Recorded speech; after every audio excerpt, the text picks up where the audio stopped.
Well, welcome to the August shift. This is a part of Milwaukee's Cloud Cafe series where we are aiming to still stay connected as a community despite our social distance. I am Angela Damiani. I'm the CEO of Milwaukee, and I have to tell you that when we were looking at the dates for this series, I really did think that by August we would all be back together in person. And you know, the almighty Rona has just not let this year be anything that we can really expect. And so I just want to express an extreme amount of gratitude to all of you for showing up.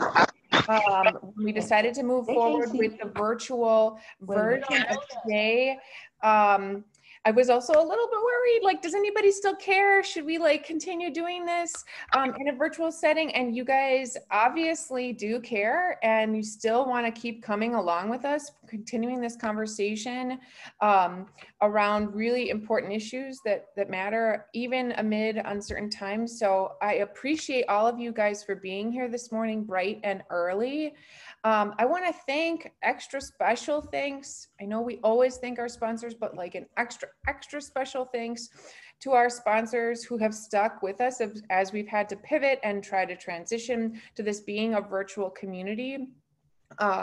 Today's title sponsor of the program is Advocate Aurora Health, but LAK Group, the Leader Financial Group, Kohler, Diversitech, you guys have been with us all year long, and we really appreciate you guys investing in our ability to continue to collate and gather a community of really empowered, amazing individuals who want to have courageous conversations right now. And so we really appreciate your support and helping us to sort of transition this into a virtual setting. I will say that normally, a lot of our Cloud Cafe programs are in the webinar format for Zoom. And for those of you who are not used to using Zoom, because maybe you're on Teams or Google Meets, Zoom allows sort of two different functionalities. The first is webinar, where you would just see my face and our speakers' faces, and all of you guys would be not necessarily active participants. You would be behind a wall just consuming our information. Today, we wanted to try something a little bit different and have this be the meeting setup, which is probably how you guys are used to using Zoom if you use it for meetings for work, right? So we can all see each other's faces. And in that way, we're hoping after we hear from our speakers today, we can actually provide a little bit of time for you to connect with the other people in the audience. I think the thing that we're missing most with this virtual series of programs is our opportunity to actually network, to feedback, to digest the information that we're receiving. And so after we hear from Maggie and our panel, we're actually going to break you out into breakout rooms to have a chance to sort of digest and hear from one another what you think, how this issue of being the only woman in the places that you show up has perhaps impacted your own lives. For those of you who have come to the Shift program in person, you know that there's always that really fun moment where we have a crowdsourced story get up on stage. And we thought perhaps this would be a way to have everyone be able to share an experience. So I encourage you to stick with us as we go into that and to be interactive. And then when we get to that point, to have you turn your camera on so that we can see each other. I know that we are all potentially working from our bedrooms, our living rooms, and places where there might be little people running around in the background. I just want to like honor the fact that that's totally okay. And maybe you haven't even showered yet because it's 7:36 in the morning, and that's okay too. You don't have to be afraid to turn your camera on and actually interact with people. We forgive everyone in the like, you know, new sort of way that we're actually interacting with one another. In this month's version of the Shift session, we're aiming to explore what it's like to be the only or one of the only women in the room at work, as well as the ways that women tend to perhaps not support one another in advancing into those spaces and places. According to the Women in the Workplace report, 1 in 5 women says that they're often the only one, and this experience is about twice as likely for senior level women. By comparison, only 5% of men are often the only or the only men in the room. That's sort of an interesting statistic, and one that we felt like deserved a little bit of reflection together today.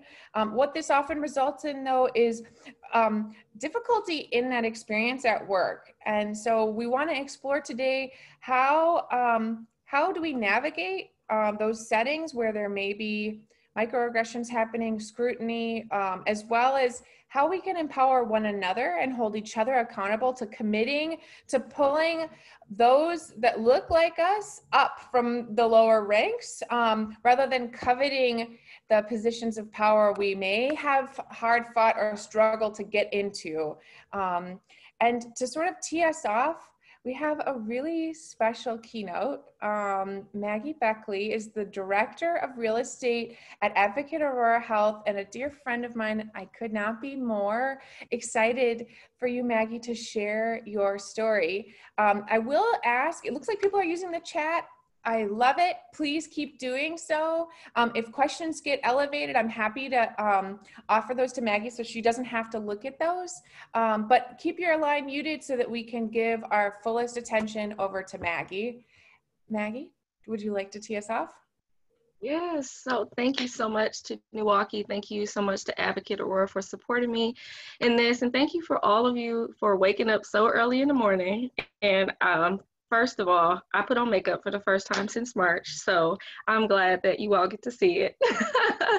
But I'm so passionate about this topic, and I'm just excited to share. And so just to kick it off, you know, at a very early age, I was drawn to the world of real estate.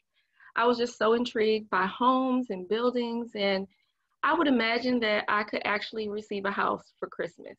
I would circle them in real estate listing magazines that I would collect from the grocery store, as if Santa Claus could really leave one under the Christmas tree. And so I was just fascinated by parcels of land that could be transformed dramatically over time. So with buildings, homes, structures, and beautiful landscaping that in my young mind, I thought were built overnight. Since then, I know I've learned that that's quite impossible and not true at all. But what I do know to be true is that my dream was to develop land and add more of those beautiful homes and buildings to a community. And now I'm living the dream, as Angie said, as the Director of Real Estate at Advocate Aurora Health and managing approximately 30 million square feet of space and counting for one of the largest not-for-profit health systems in the country. And that opportunity has literally been greater than I could have ever imagined. And so now the road to this point, though, has felt very doubtful at times. Although I was certain of the dream, I wasn't certain that I had a place in the commercial real estate industry. You see, in this industry, it's very highly male dominated. Women make up only approximately 30% of this industry, and only 2% of that representation is for Black women. So I literally didn't see anyone that looked like me doing what I dreamt of. And it led me to having what is called the scarcity complex. I don't know if you ever heard about that, but it is like this underlying nagging feeling that you just aren't good enough, that you just lack the ability to be in a space. It altered my view of reality, and all I saw was that lack and limitation. But one day, my mom, being who she is, being my first mentor, she comes home and she gives me this newspaper article. It has this young Black woman that was set to break ground on her first real estate development in the city of Milwaukee. I was in awe. And my mom went on to encourage me, as she does best, that she's told me that my dreams are possible, that there are others like me that are living this dream too, and that it is literally within my reach. And you know what? That representation was all the motivation that I needed. I didn't clearly see it before, but I see it now. And there is a world of infinite possibility, not just within me, but around me. And so from that moment on, I realized that I'm not alone. And although along the journey, I was the only Black person, I was the only one of color, I was the only woman that showed up in some of these rooms. But I shared that illusion of scarcity, and that I didn't do it by myself. And I recognized, nor should anyone else go about it on their own. And so I learned that being the only wasn't a limitation, but it could be an advantage. It could be an advantage in learning the lessons that could sustain me on this journey. So those lessons that I learned and those experiences, I would love to share more of that with you this morning, just through a series of stories. And I would love to share, again, those nuggets of lessons that I learned. So the first story, I was just a few months into my role, and a group of us that was, myself and then some of our leaders and my brokers, all men, all white men, we planned to do a site tour for potential office project. Out of that 6-person group, we showed up and we planned to spend about an hour and a half with this landlord and his broker. It literally started off wrong from the initial introduction. He walks up and he greets everyone else. He swiftly goes past me, didn't shake my hand, didn't even acknowledge me. I tried not to take it personal. I'm like, maybe he's just moving too fast. Maybe I didn't connect and make eye contact, just making it up, making up a reason. He ushered us into the building, and while touring the buildings, he would ask questions. I would go to answer them, but he would cut me off and he would direct all the conversation to everyone else but me. I still try not to take it personal. But as I would ask questions, he would only engage if anyone else on that tour that was with me was interested. It was just completely odd. And so I started to feel invisible. I started to just cower. I got quiet and I didn't say anything the rest of the tour. So we end the tour and prepare to gather into the conference room for the meeting. And I knew going into that conference room, I was expected to show up. I was the one that was supposed to lead this conversation and engage our team and, these leaders on what are our next steps. But before I went in, I gathered myself and I had to make a decision on how I was going to handle this. So when I went into the room, I decided to sit at the head of the table. This landlord looks a bit confused and then he asks and looks at everybody and say, "So guys, what do you think?" Someone from my team says, "You know what? I have my thoughts, but I want to know what Maggie thinks." This colleague of mine clearly recognized what had been happening while we had been on that tour, because if anyone knows me, I'm, when I'm in work mode, I'm not quiet and I will ask all the questions that need to be asked. And so I then go in and proceed to lead this conversation and conduct a review of what we toured. He quickly realized that he may have messed up. After the meeting, he immediately comes up to me, this landlord, and apologizes. And he says, literally, "I'm so sorry. I'm so sorry that I treated you that way. I thought you were just the intern or someone's assistant." Really? Okay, as if that was appropriate. But I politely told him, "You know what, I'll accept your apology and we'll be in touch." But I told him one thing that he had to promise me. He would never overlook another person, no matter their role or an assumption of who they were. So what did I learn from this experience? I made sure that going forward, I would not disappear. I would not be invisible or allow myself to feel invisible and tap out. I'm not responsible for anyone's behavior, but I'm responsible for how I respond. I can have a hand in how respect is going forward. So this is why I chose to sit at the head of that table. I needed to establish my sense of place, and I figured I could show him better than I could tell him. And then I decided to never forget what I deserve. I deserve to be here. I have a voice. My thoughts and my questions and ideas matter. And I need to be sure that they are heard. Not to settle for being interrupted or not being acknowledged. And if I did, I would be doing disservice to myself and others if I settled. And most importantly, it taught me to be mindful of others in the room that may typically be the only and will be overlooked. I learned that very, very quickly, that going forward, I had to do my part. And not to be afraid to not only be the active participant despite any resistance, but to also stand up for myself and for other women. Now I learned that lesson, and I do my best to be inclusive of other women. But sometimes I have not always been met with the same. I had a situation with a female colleague where it seemed as every time we connected in a meeting, she was always trying to compete with me. She would try to block me speaking to leadership to move my work forward. She was resistant to my ideas. And in meetings, she would try to undermine my thoughts. And she tried to assert herself that, her process should be followed because apparently I didn't know what I was doing. Or she even questioned me on one occasion by saying, "What exactly is your role?" And asked, "Do you even know what you're doing?" And here I am, thinking we are the only ones the only women in this room full of meetings, and there's only women in this room full of men. And I'm thinking we'll rock this out together. But I was wrong until we had a conversation. And so since then, our working relation has improved dramatically. And that what was lacking, it was that relationship. And it was the conversation where we needed to establish our collective goals. So it's so important that you are, getting to know people that you are working with. And it helps helps to establish support with someone at work that, you have these same goals that you're set to accomplish. There could be a place in the room for more than one of us, and you don't have to compete for that place. And so I charge you, as other women, let's support one another, because everyone is also fighting that same battle. So now the reason that situation was so uncomfortable to me was because I became so accustomed to women supporting other women. I have healthy female relationships with other women, my mentors, relationships with my own beautiful sisters. We support and we uplift each other unconditionally in our careers, in our life.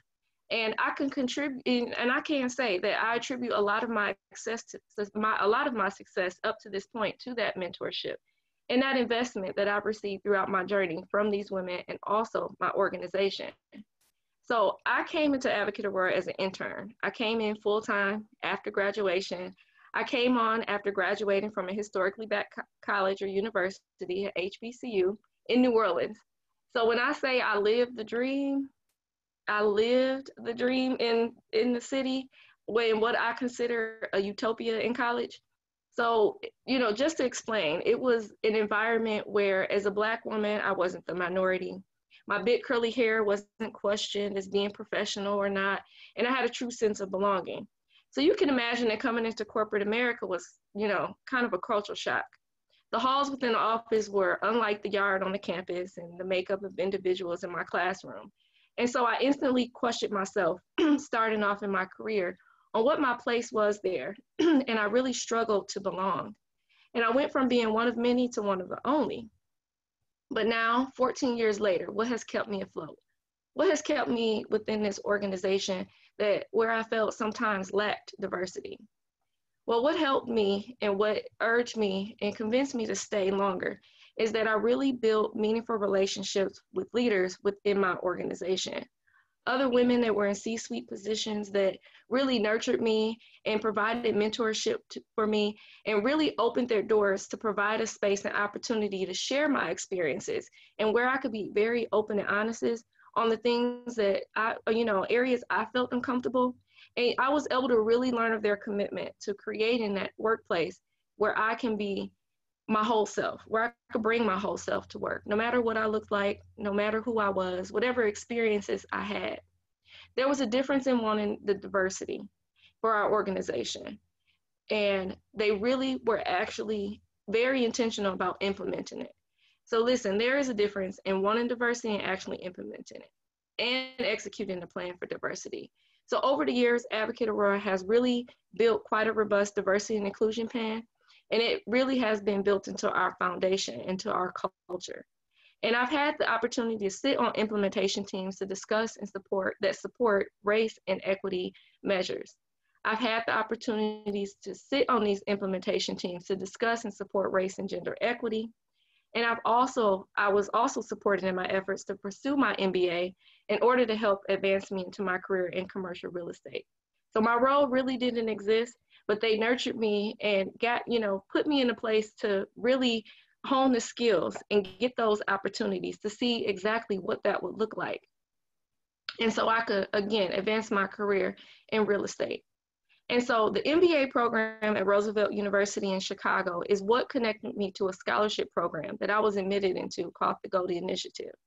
It was founded by a woman called Goldie B. Wolf, where she came up early in the commercial real estate industry, where she would literally go to conferences, she would be in rooms, and these conferences would be thousands of people. She would literally be the only woman. And so she set out to inspire the next generation of women leaders in the industry by elevating and advancing the careers of other women. She wanted to change the dynamics of commercial real estate, so she didn't have to be the only.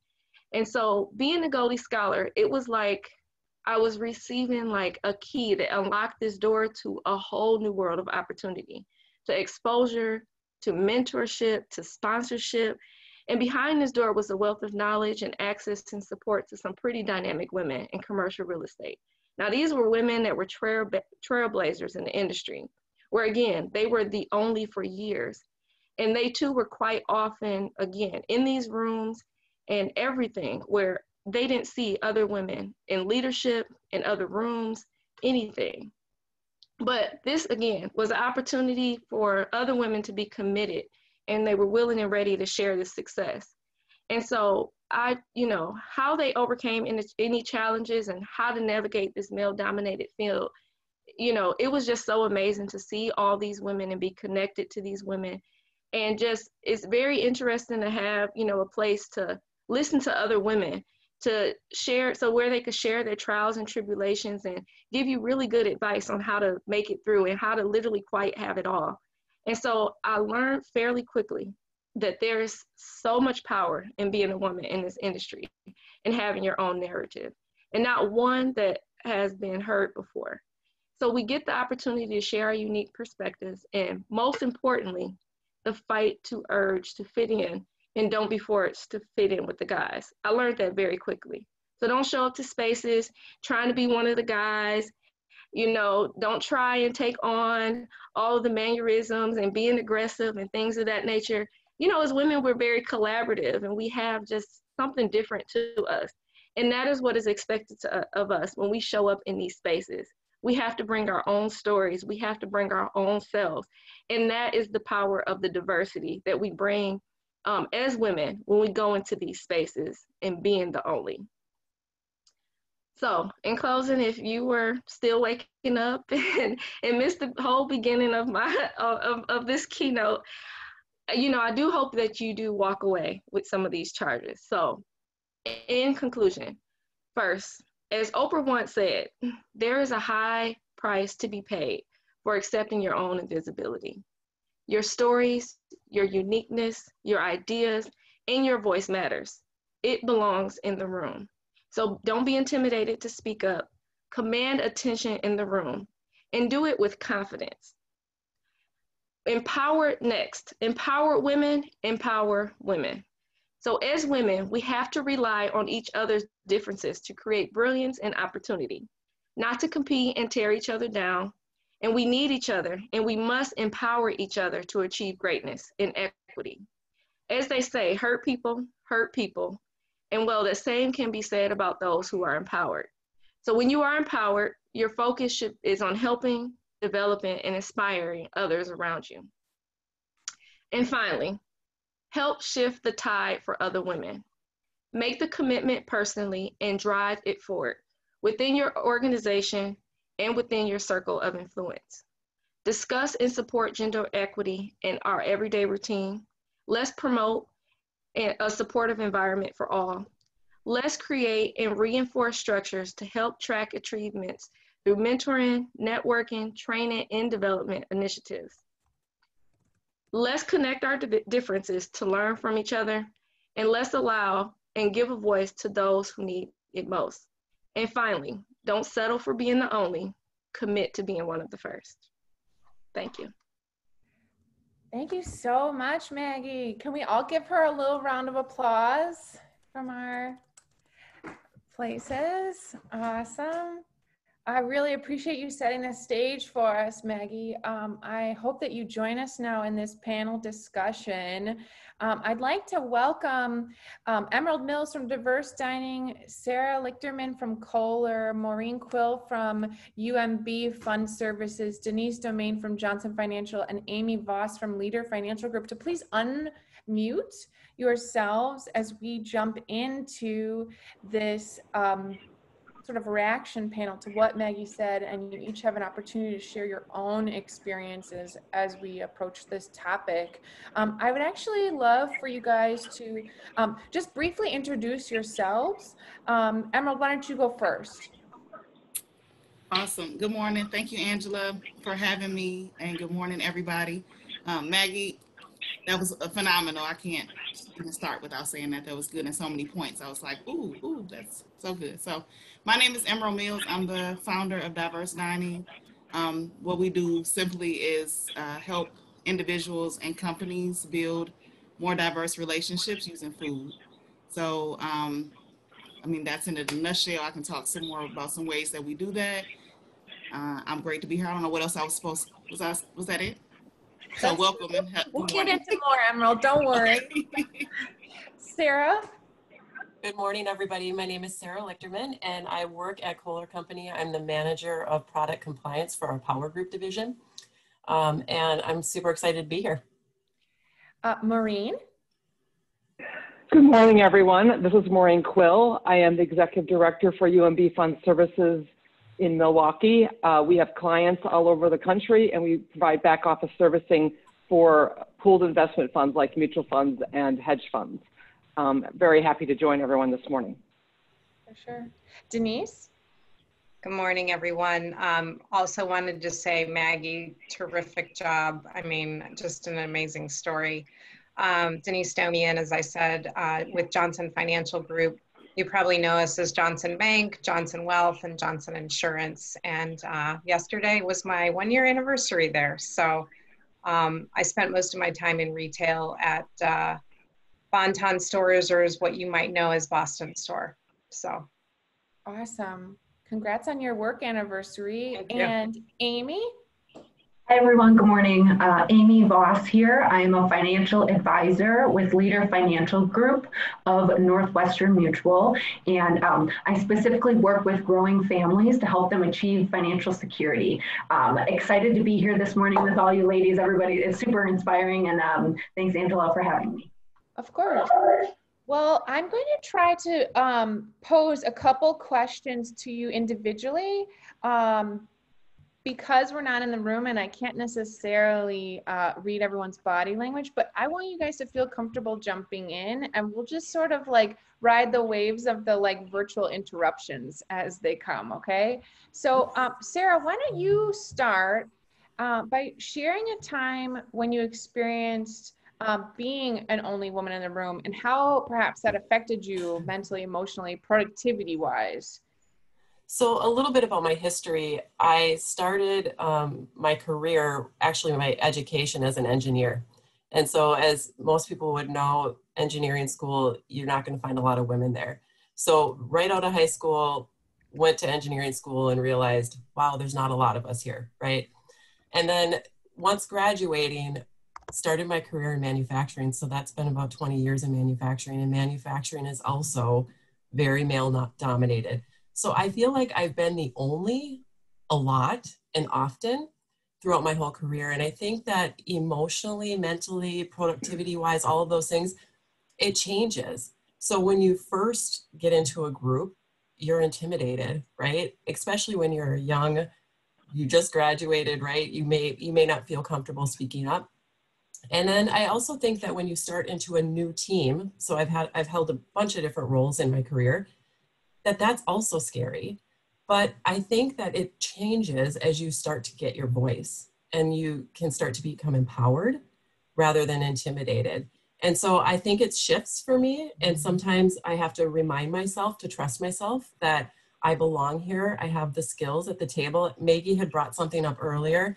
I know it as imposter syndrome, where we don't always believe that we are supposed to be at the table. I mean, there's some big names out there that you would never think have imposter syndrome, but it typically affects women more than men.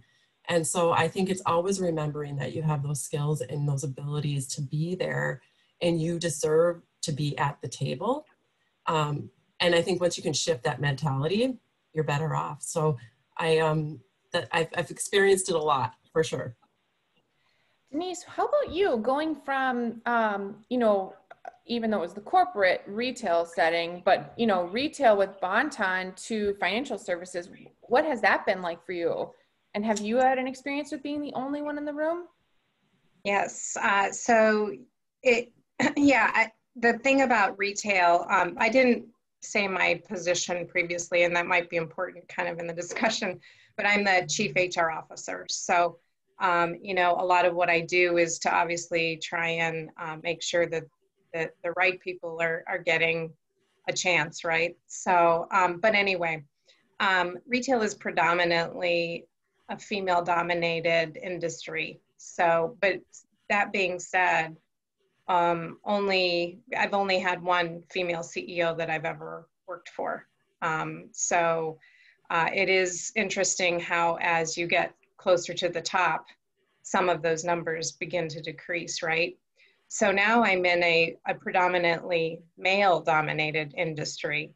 But interestingly enough, Johnson Financial Group is 67% female. So we do have a lot of women, but in the leadership team, that's 40%. So we still have opportunities, right, to continue to promote women as we move up in the organization. And so that's certainly something that I'm looking forward to influencing as I move along.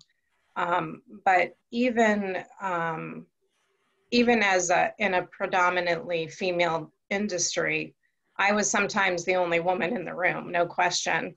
And I like what Maggie said about really being true to yourself and, you know, really finding your own confidence and trying not to join in a way that isn't you, isn't real, and is artificial, or trying to be one of the guys. You know, frequently I find that they have their own, men having their own kind of way of camaraderie, right? And sometimes it's centered around sports. Well, not that women can't have that as well, but I'm not really into team sports, right? So I can't really join in that conversation. So I find that my way is to really provide and identify some kind of unique relationship with the individuals in the room, and to find ways to interact with them that's very genuine.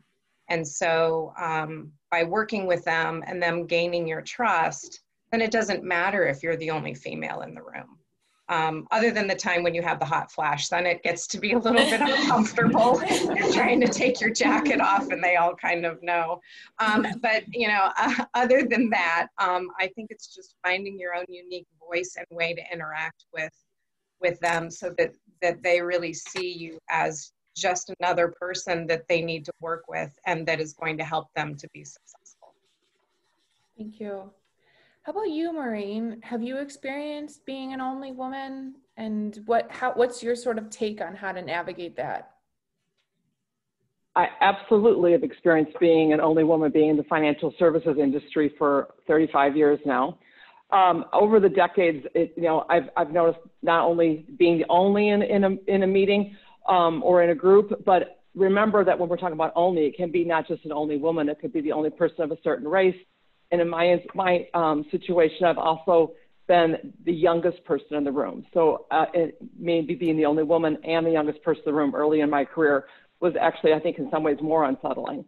I think the important thing to remember is to have confidence and to realize that you've been invited to that team because of your skill set. I think one thing that I've learned over the years is I don't always see in myself, or I didn't always see in myself, the skills that maybe someone else saw in me. And as I've gotten to be an executive position and I see skills and traits in other people, younger people that I'm mentoring at work, and I'll say, you know, I think you should do this. I think you should be part of this. Convincing them that they have those skills has been something that I've had to do.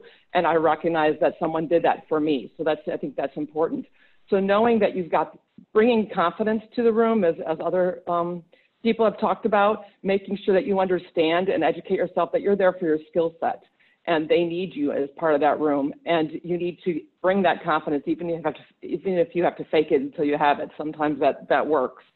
An example I had early in my career, I was asked to bring in, I'm an operations person, and I was asked to come in and help develop a system and to be the money market expert. So I was in a room with a bunch of older men who were all programmers. I was in my mid-20s, and I was incredibly intimidated.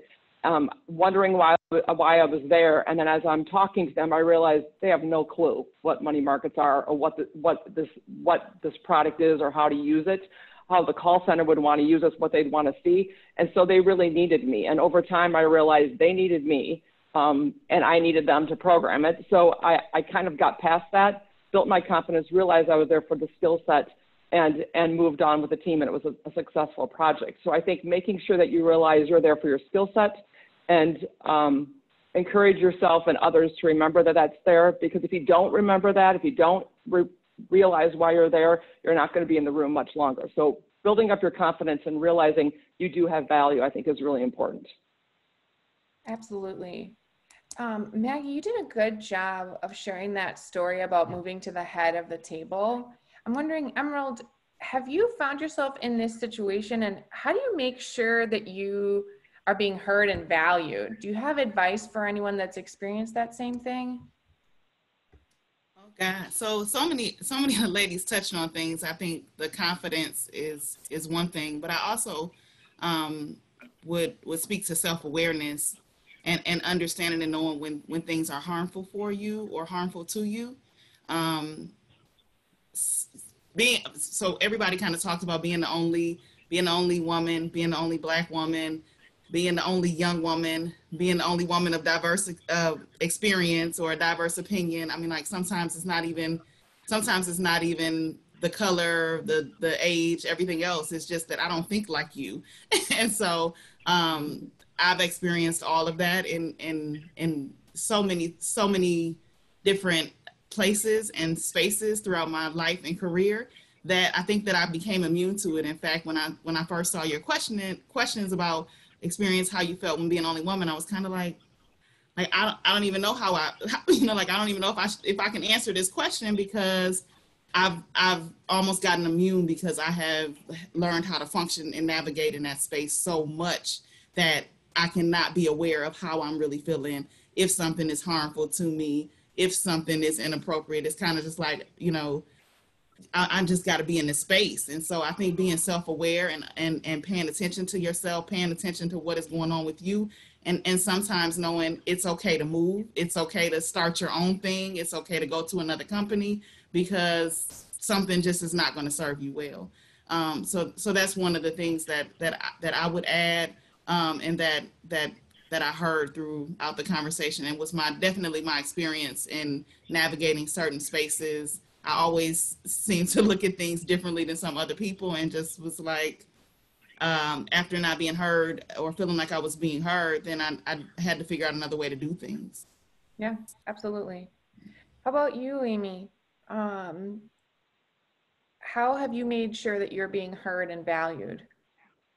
So the biggest thing for me is find your people. That's as I was reflecting on this question, Leader Financial Group, I've been with them for over 6 years now, and ultimately the culture, the caring culture that they have is incredible. I mean, I look back on other, so my history, I'm a volleyball enthusiast, right? Played and coached for many since I was 10 years old, and so as I'm reflecting, I've been one of a whole team of women, right? And fast forward now, I'm in the financial services industry. I am one of the only women in the room as far as advisors go.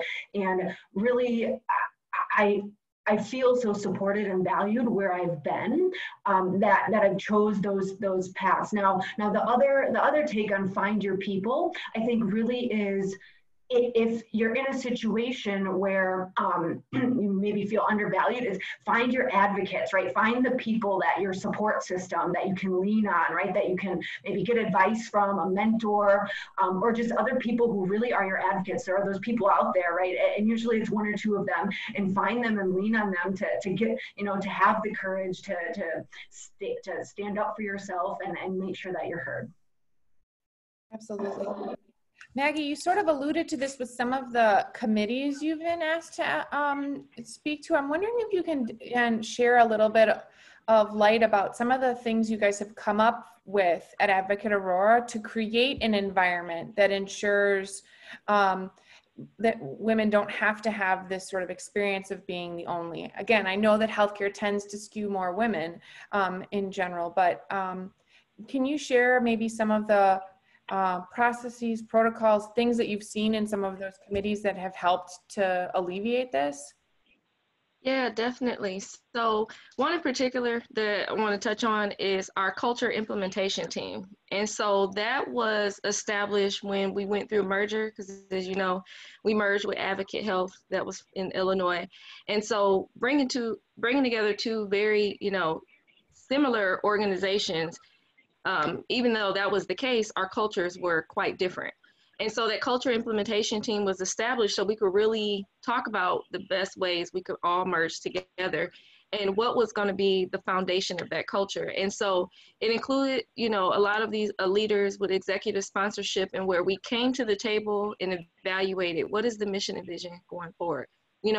Basically, what is it going to look like for us, and what is the experience that we want to have for our organization as we cross state lines. And so in those conversations, it was very insightful conversation about what is the experiences for women? What is the experience for people of color? Where do we lack in diversity?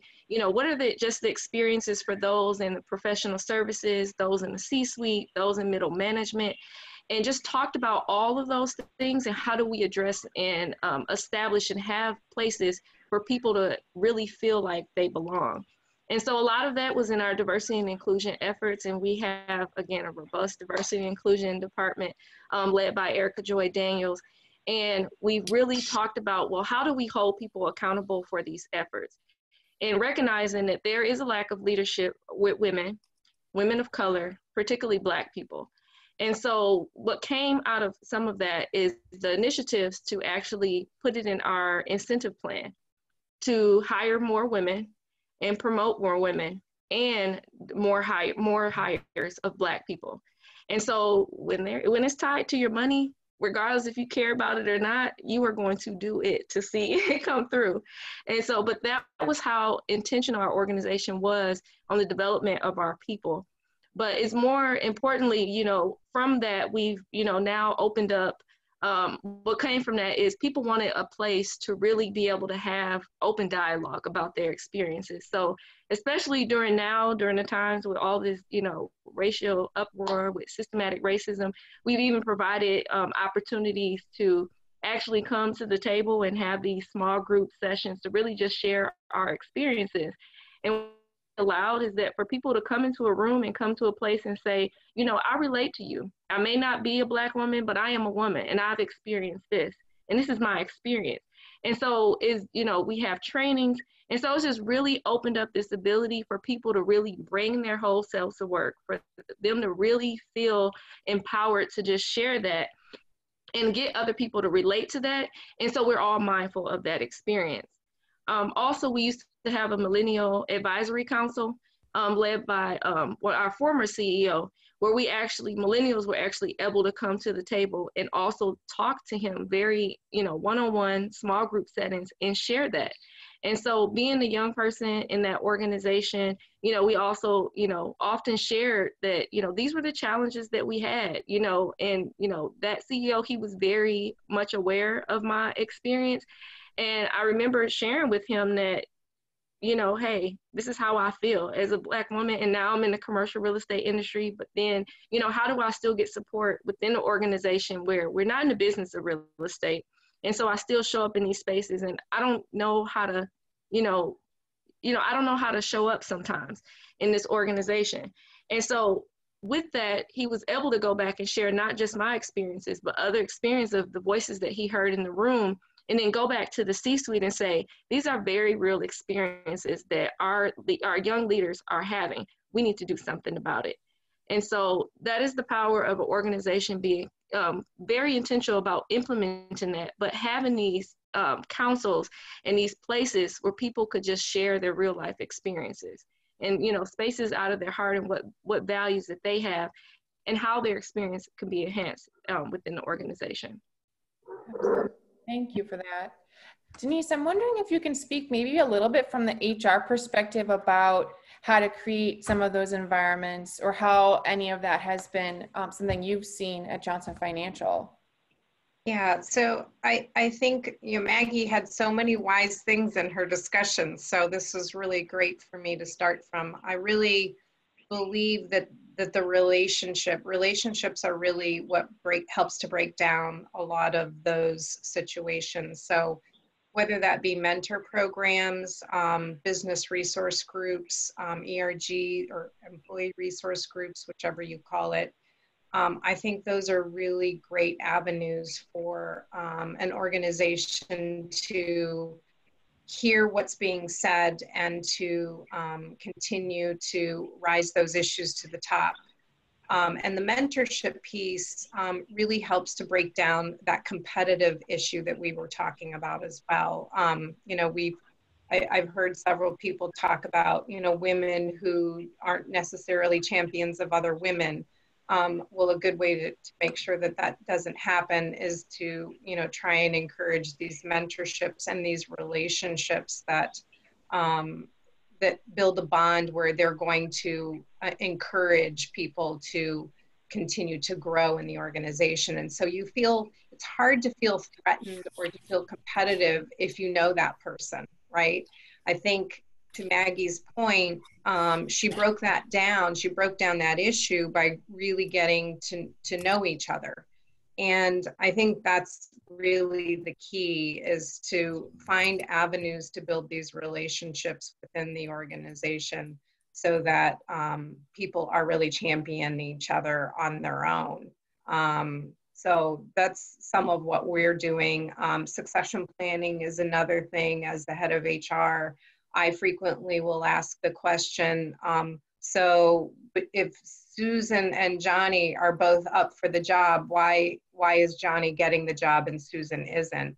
And if the reasons are valid, fine, but what are we doing to make sure that the next time we have this conversation that Susan is ready? So what are we doing to make sure that we're not just passing her by the next time? So those are things that as a leader in the organization, we can make sure that we're doing and having those conversations, and specifically within HR, those conversations should be had. So. Maureen, I'm wondering if you can speak a little bit, coming from the manufacturing perspective, about a time when you have had that competitive environment with another female counterpoint. Have you had that experience? Did you show up the best way you possibly could, or do you have key learnings about perhaps what you wish could have happened? Actually, I have had that situation happen, and I would say it was actually very painful for me to have that happen, because it was a friend or someone I thought was a friend at the time. But, you know, it's something that I had to deal with. I would say it took a little while to work through it.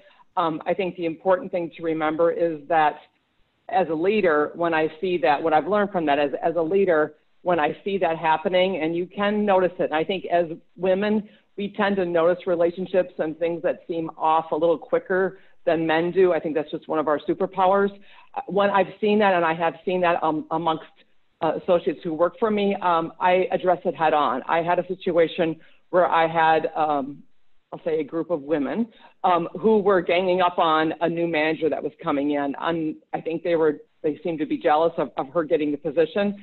And I let it go for a little bit, and then it got out of hand. I called them all in the office and said, this is going to stop.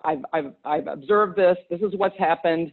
I had some examples of things and said, this is going to stop, and you're going to stop it right now, and you're going to support each other. And if you can't, the door is right there, because I'm not going to tolerate it. It did stop, and that group became very friendly, and it all over time worked out. But I think the tactical thing there is you've got to call it, you've got to call people on it, and leaders need to do that and set the tone that this is not acceptable. I think that's where we're going to see some differences. You really need to step in and make sure it stops and set the tone. That it has to come from the top. Absolutely. How about you, Amy? Have you had a moment? Did you, lean into the competitive nature of that exchange, or if not, do you have an example of where you, were able to support someone who's coming up in the ranks? Yeah, I was hoping I'd get this question. So we have a new female intern starting. Shout out to Gisela. She's doing amazing. She started in January. And at first, I was one of the only younger advisors kind of moving through the system. And she has come into my life. And at first I was a little bit competitive as far as, I had competitive thoughts of, oh my gosh, I'm not getting all the attention. And I said, stop. And so we ended up connecting, and it goes back to, I think all of the ladies have shared, the relationship is so important because since then we've connected, and I don't know if she connected with me. I mean, she's going to be a stellar advisor, so up and coming, but if she connected with me or I with her, but like since then, like I consider her one of my good friends, right? So I'm kind of at this mentor friendship level now, and it's amazing. It's amazing what we can do. The thing I learned from it is that it's so much more fun to run with and cheer for other women than to be against them. And so I've seen that in this internship relationship that has blossomed into a friendship that, I hope to will become, lifelong friends with the interns. So yes, it's one of these things where cheer for and with. It's so much more fun, and we are going to accomplish so many more things running together. Yeah, I think Emerald's point about having that self-awareness, I think that's really where it starts, because you can be as progressively minded as, you know what I mean, you might hope to be, but we each sort of have our own egos. And I think, can have moments where we perhaps feel threatened or confronted by this scarcity. I mean, we're living in all the things we're describing is a sense that there's scarcity, there's not enough. And sometimes that is real. There are literally only X amount of C-suite positions, but sometimes it's a perceived scarcity, right? And so how to not fall into that like competitive clawing at one another is something that requires you to be aware of where you sit, how you want to show up as a leader.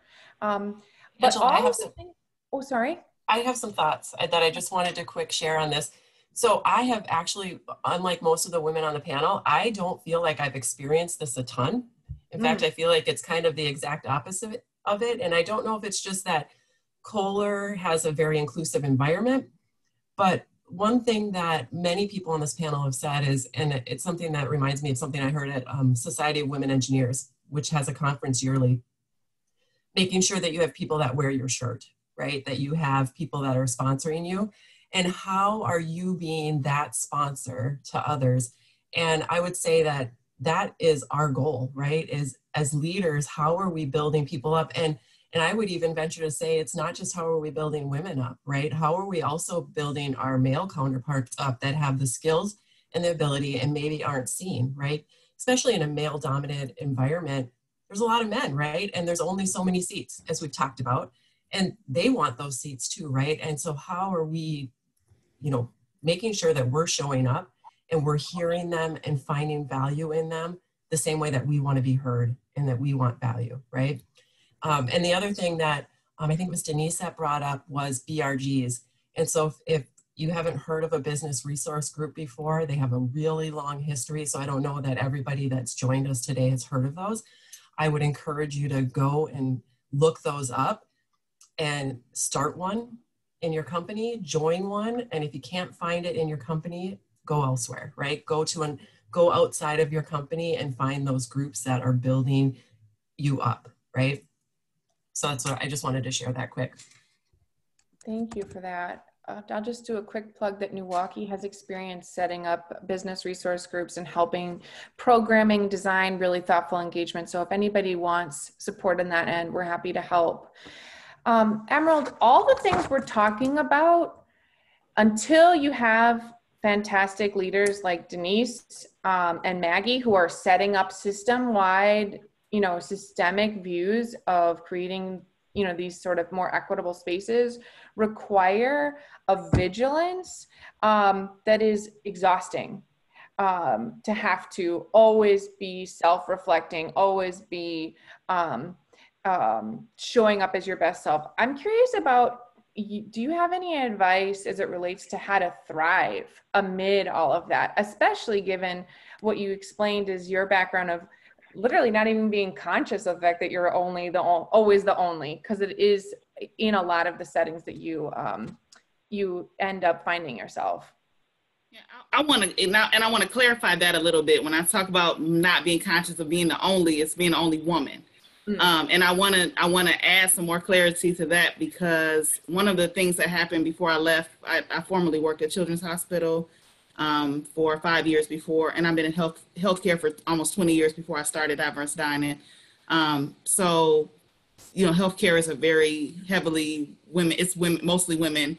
I had mostly women managers. I was mostly surrounded by women. So it was, I mean, when I was in a room with men, it wasn't I wasn't offended because I dealt with certain offenses throughout my career. So that was what I wanted to clarify. And one of the reports that was done at Children's before I left talked about how women in leadership, and I know it's in MMAC right now, but how women in leadership, women versus men is 40-60 right now in Milwaukee, and black and women management, like black versus white management is like 88, like 3%, 4%. So I was always on the only something. And so after a while I got immune to it.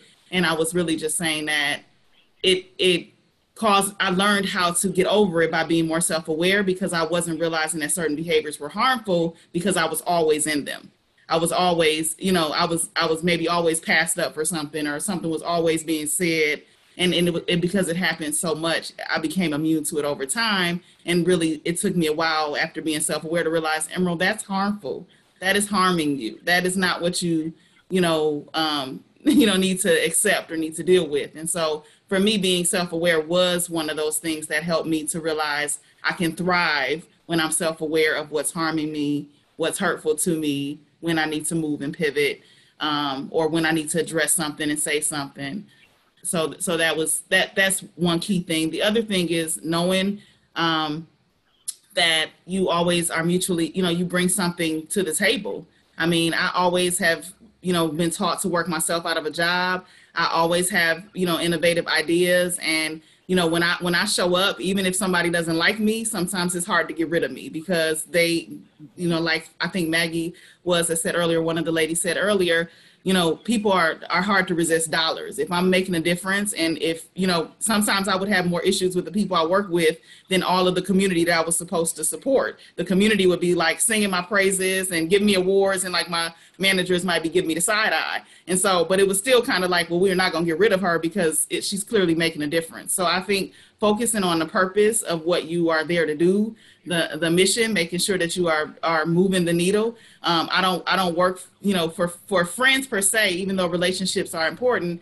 I try to help people gather around the purpose and mission in which we're there. And even if you and I have differences, or even if somebody has a difference, if they were drawn to a place because of a purpose and a mission, then they're likely going to be able to get over it. But what happens is when we get personal, not in the relating sense, but personal in the sense of, you know, getting our eyes off of the bigger picture, I guess is the best way to put it. And so those are two ways for me. Like, I always know that, you know, and I've learned that I bring something to the table. I don't think anybody wants to be in a relationship with somebody that's always draining, that's always negative, that's always not beneficial. But people, you know, whether it's our marriage, our children, or whatever the case may be, if we feel like we're getting something from those interactions, we keep coming back to them. So I show up in whatever space I show up in, knowing that I add value, and knowing that I'm there to make an impact. And so usually, even if people don't want me there, they usually can get over it. So. I love that. I love that. Thank you, Emerald. Maggie, you are a light of positivity. I feel like you always, you know what I mean? You're an eternal optimist. I'm curious, do you have advice for how to thrive amid adversity or challenges? Yeah, so what helps me is being very clear on who I am and what my purpose is. And from that, it drives intention. And so anything that comes around that is not aligned to that conflicts with that, I just don't let it get to me. And if it gets to me, then I take it as a lesson that needs to be learned. And how do I look inward to learn that lesson? And what am I supposed to get out of it? And so you can always be in the midst of something, and as you climb, and any great thing is, you know, worth fighting for. I believe that. And so when you put things out there and you want something, of course, what you'll get back is that you'll get a challenge to work through. And I always believe that those challenges are just preparing you for the next optimal opportunity. because you could get to a place and you will elevate to a place, and that place won't be without challenges, but you would have learned the lessons, would have gone through it, and you create this resilience and you become stronger because of it. And so that, again, just really helps me just to stay positive, to stay connected, because I know who I am. I know whose I am. I know what I believe, and I just drive through that. And so this dream that I'm living, I feel like I'm living a dream.